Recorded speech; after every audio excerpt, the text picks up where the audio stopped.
Now, Britain is losing its greatness, and millions of us are deeply unsettled, frustrated, frightened by changes in our communities. Yes, that's according to the TV presenter Noel, who launches a show this weekend encouraging people to be a bit nicer to each other. He's backing local projects including Troop Aid, which helps injured soldiers returning home. Let's have a look. Ray, tell me about Troop Aid and the equipment that you need. The basics, flip-flops, trainers, socks, t-shirts, polo shirts. Gentlemen, would you kindly come with me? How about that?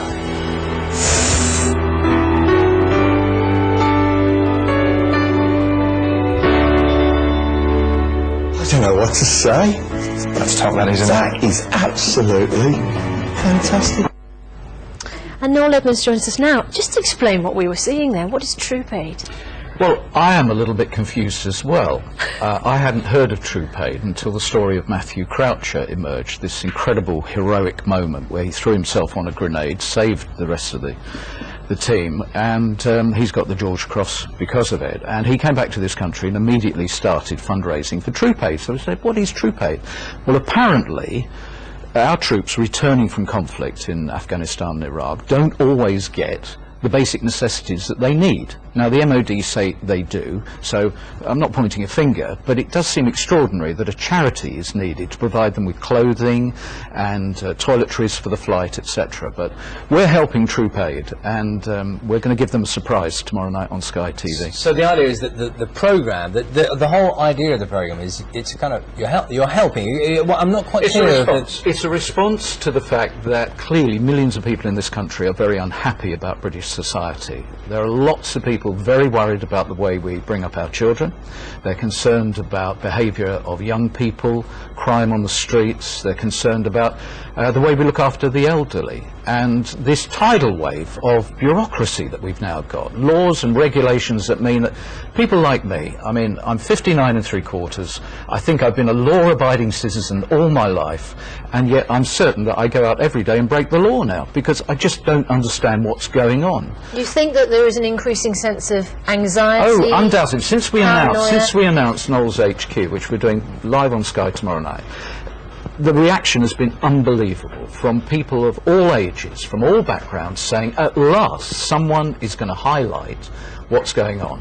And the key thing, be positive. We're going to inspire people. When you watch the show tomorrow night, we will show you how you can make a difference if you want to make a difference. So this isn't a programme telling us that Britain's society is broken? No. Forget all that broken Britain, grey Britain, toxic Britain. What we're saying is the politicians, you're talking about Gordon Brown, the politicians have had their day. They've had their chance to do it, and look at the mess we're now in. It's for the people to do something, and we have to change the culture.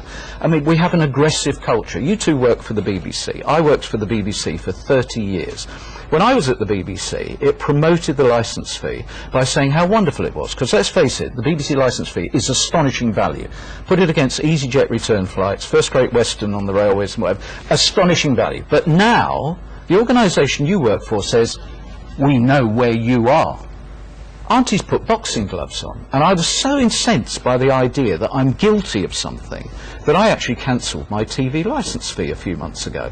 Because I'm not going to have the BBC or any organisation threatening me. Do you still have a television? I've cancelled my TV licence, and they haven't found me. Nobody's come knocking on the door, and it's a serious point. It's a serious point. It's a serious point to make.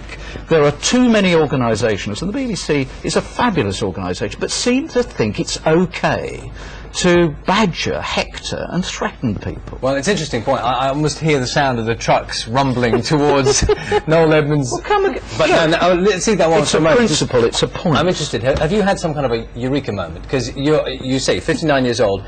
Have you know, is it something to do with age where you kind of think, well, there's good things that can be done, and I can do something? I mean, no, because you're connected with fun telly and silly telly and all that stuff. What's going on there? Well, I think you can still inform and you can still change with entertainment, and the show tomorrow night will be very entertaining. We are definitely not saying it's all over for Britain, but there are some harsh facts about the way in which people want to leave the country. We know we've got serious issues with knife crime, one of the subjects that we touch on tomorrow night, and I believe television has a role to help change Britain. What that role is, I don't know. Tomorrow we take one step on a long journey. You know, people watch it and go, well, that wasn't very good. I'm deeply sorry, but we tried our best. But someone has got to do something. And you think that a television programme can do that better than the politicians? I think most certainly it's down to the man in the street, every single person, individuals watching us this morning, to say, well, what did I do today for Britain? What did I do for people I don't know? Random acts of kindness is another subject we touch on. We all have to care a bit more. At the moment we have a society where we blame someone else when something goes wrong. But what did you do yesterday to make Friday better than when you first... Well, no, I return the question in a way. It's an interesting point you make about, you know, what you do for other people. Give us an example. I mean, when was the last time Noel Edmonds sort of, out of the blue, just did something that...